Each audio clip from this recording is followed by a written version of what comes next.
great and wondrous sign appeared in heaven.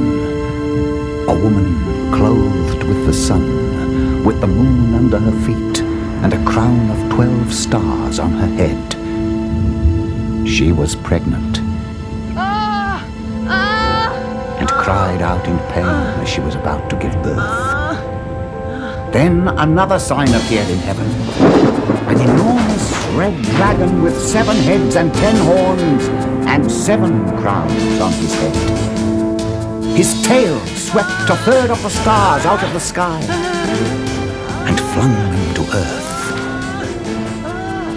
The dragon stood in front of the woman who was about to give birth, so that he might devour her child the moment it was born.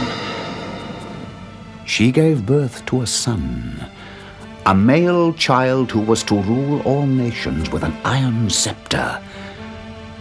And her child was caught up to God and to his throne.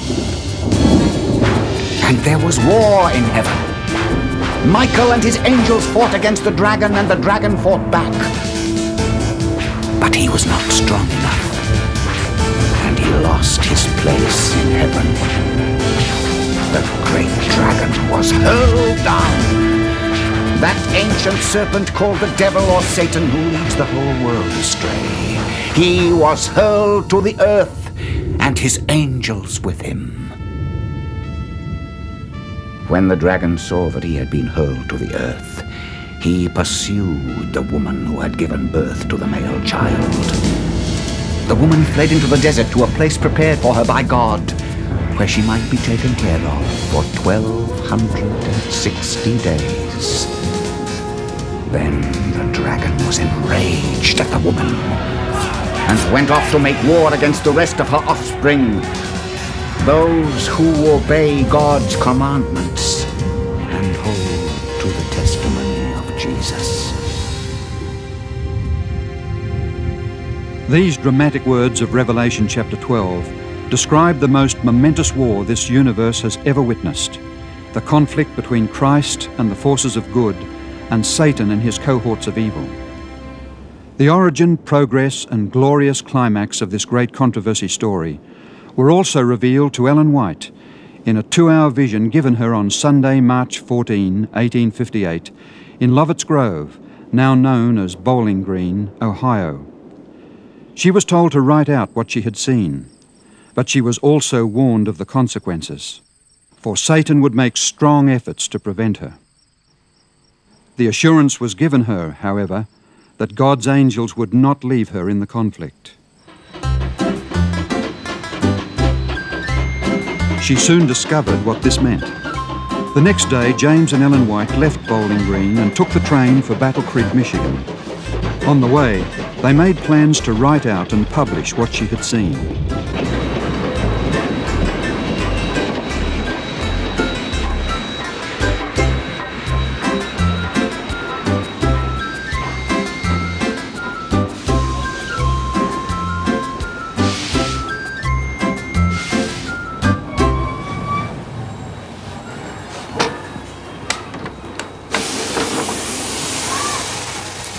Arriving at Jackson in Michigan, they left the train to stay with their friends, Daniel Palmer and his wife.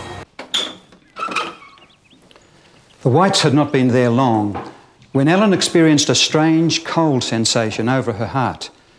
It passed up over her head and down her right side. Her tongue refused to utter what she wanted to say and seemed large and numb. As she lost consciousness, her husband and friends dropped to their knees and began to pray.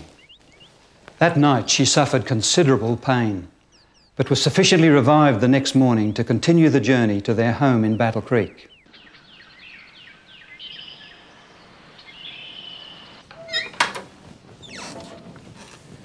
Ellen White was carried up these stairs to her bedroom, where for several weeks she could not feel the touch of the hand or the coldest water poured on her head. She tried to struggle to her feet in an attempt to walk, but at times fell helpless to the floor.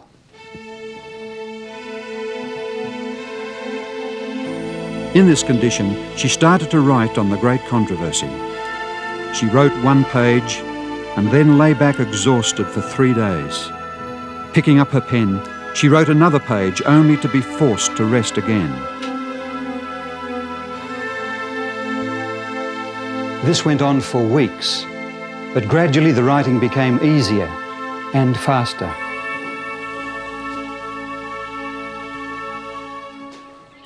In September 1858, this small volume came from the press. It carries the title, Spiritual Gifts, Volume 1, The Great Controversy Between Christ and His Angels and Satan and His Angels. It contains 41 chapters, beginning with the fall of Satan and concluding with the second death. During the remaining 57 years of her life, Ellen White received other visions concerning the great controversy story. She also studied the writings of historians that provided her with dates and details of minor importance not presented in the visions. These, together with her knowledge of the Bible, enabled her to greatly enlarge her initial account and write out a connected history of what she had seen.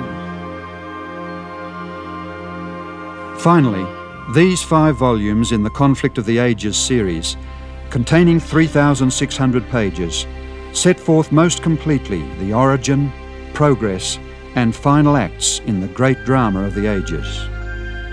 In the introduction to her book, The Great Controversy, Ellen White explains why the scenes of the long-continued conflict between good and evil were revealed to her, and why she was instructed to make it known to others. In the great final conflict, Satan will employ the same policy, manifest the same spirit, and work for the same end as in all preceding ages. That which has been will be, except that the coming struggle will be marked with a terrible intensity such as the world has never witnessed. The issues in that struggle and the final acts in the great controversy of the ages are portrayed in Revelation chapters 13 and 14. Revelation 13 predicts that all the earth's inhabitants will finally be brought to a decision of submission and allegiance to either Christ or Satan. To prepare for this last great crisis, God sends a threefold message of warning described in 14. It is to be preached to every nation, tribe, language, and people, for every human being must be given the opportunity to make the ultimate choice. Worship the Creator, or worship the power identified as the beast, the ultimate counterfeit of truth, and the dragon, Satan, who gives to him his power, his throne, and his great authority. According to Revelation 14, this message is not sent, however, until God's great final judgment commences in heaven. Right on time, a people arose to proclaim that that judgment hour had come. William Miller heralded the soon return of Christ. Hiram Edson pointed to the beginning of Christ's final work of judgment in the heavenly sanctuary in 1844. Rachel Oakes shared the knowledge of the seventh-day Sabbath that had been preserved down through time. And Joseph Bates saw its prophetic significance in preparing a people for the coming of the Lord. To Ellen White was given the testimony of Jesus, the prophetic gift, to provide guidance and direction in the proclamation of the everlasting gospel. Through her visions, God directed in the founding of a worldwide program of schools, colleges, hospitals, health food factories, publishing houses and churches. All these are dedicated to the sharing of the good news of God's great love and of Christ's soon return. From every nation under heaven, people are responding to God's call to worship Him as the Creator and Redeemer. The Bible identifies them by their faithfulness to Jesus and their keeping God's commandments, expressed in their love to God and their fellow man. To a world desperate for a ray of hope in the darkness of increasing disease and despair, violence and fear, they have a message bringing healing, reconciliation and liberation. Jesus died for the sins of all. He lives to grant forgiveness to those who ask Him for it, and He is soon to return to establish a new world where pain and tears and death will be no more.